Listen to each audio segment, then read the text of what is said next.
Students, हम आज discuss करना चाहेंगे कि कॉन्ट्रैक्ट ऑफ गारंटी और कॉन्ट्रैक्ट ऑफ इंडेमनिटी में क्या डिफरेंस है। क्षतिपूर्ति अनुबंध। क्षतिपूर्ति अनुबंध ऐसे अनुबंध होते हैं जिसमें कि एक पक्षकार दूसरे पक्षकार के उसके किस स्वयं के आचरण या किसी व्यक्ति के वजह से कोई नुकसान होता है तो उसकी भरपाई करने का वचन देता है, उसके नुकसान की भरपाई करने का वचन देता है, क्षति की पूर्ति करने का वचन देता है। ये क्षतिपूर्ति अनुबंध कहते हैं।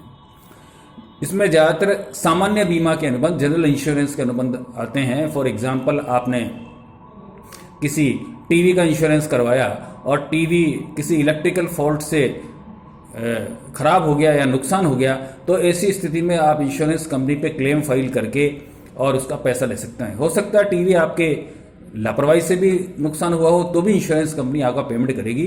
तो इसमें इस तरह के अनुबंध में दो पक्षकार होते हैं। एक तो होता है इंडेमनीफायर, एक होता है इंडेमनिटी होल्डर। इंडेमनीफायर वो होता है जो कि नुकसान की परिपूर्ति करता है, इंश्योरेंस कंपनी होती है। इंडेमनिटी होल्डर वो होता है जिसको कि नुकसान की भरपाई की जाती है।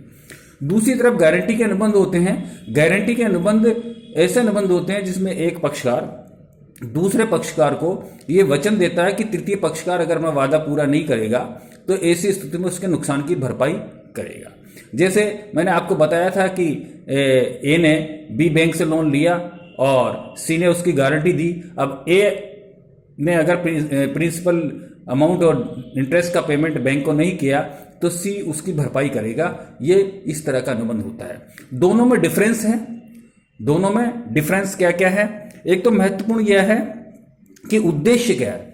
पहला जो क्षतिपूर्ति अनुबंध है उसका उद्देश्य होता है कि एक पक्षकार को नुकसान से बचाना या नुकसान की परिपूर्ति करना, जबकि गारंटी के अनुबंध का उद्देश्य तृतीय पक्षकार के वचन पूरा करने का दायित्व लेना है। अगर वो वचन पूरा नहीं करता है तो ऐसी स्थिति में गारंटर उसके अमाउंट को पे करेगा और उस अमाउंट को पे करके और उस पार्टी को भरपाई करेगा।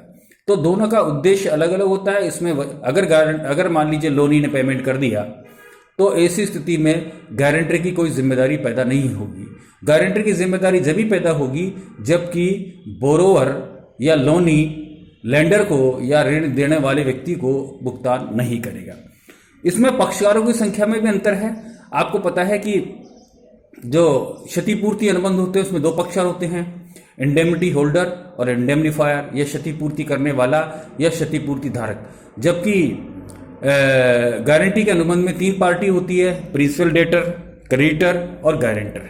तो दोनों में अंतर होता है। इसी प्रकार अनुबंधों की संख्या, आपको इस बात का पता है कि क्षतिपूर्ति अनुबंधों में एक ही अनुबंध होता है, इंडेमनीफायर और इंडेमनिटी होल्डर के बीच में, जबकि गारंटी के अनुबंध में तीन कॉन्ट्रैक्ट होते हैं, प्रिंसिपल डेटर और क्रेडिटर के बीच में, श्योरिटी और गारंटर के बीच में, और प्रिंसिपल डेटर और श्योरिटी के बीच में। ट्राईपार्टेट कॉन्ट्रैक्ट होता है, तीन पक्षीय अनुबंध होता है। फिर है दायित्व की प्रकृति। इसमें नुकसान होने वाले पक्षकार की नुकसान की भरपाई करने की जिम्मेदारी इंडेमनीफायर की होती है और उसको अनकंडीशनल रूप से नुकसान की भरपाई करनी पड़ती है। इसमें गारंटर का जो दायित्व होता है वो कॉन्टीजेंट होता है, वो परिस्थिति पर डिपेंड करता है। अगर मूल ऋणी पेमेंट नहीं कर पाया तो ऐसी स्थिति में गारंटर भुगतान करेगा। वैसे तो प्राथमिक जिम्मेदारी उस मूल ऋणी की ही होती है।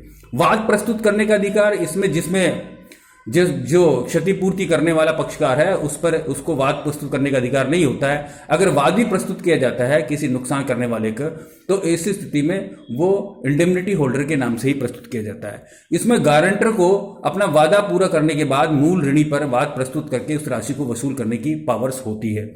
इसी तरह अनुबंध का कॉन्ट्रेक्चुअल कैपेसिटी का इंडेमनिटी कॉन्ट्रैक्ट में होना आवश्यक है, जबकि जो श्योरिटी के कॉन्ट्रैक्ट हैं उसमें अगर मूल ऋणी जो प्रिंसिपल जो डेटर्स है अगर उसके पास अनुबंधात्मक क्षमता नहीं है तो भी वो श्योरिटी और क्रेडिटर के नॉलेज से ऋण ले सकता है। तो बेसिक मैंने डिफरेंस आपको डिस्कस किए, इनको आप देखना चाहिए कि दोनों इंडेमनिटी कॉन्ट्रैक्ट और श्योरिटी कॉन्ट्रैक्ट ऑफ गारंटी में क्या डिफरेंस होता है। Thank you.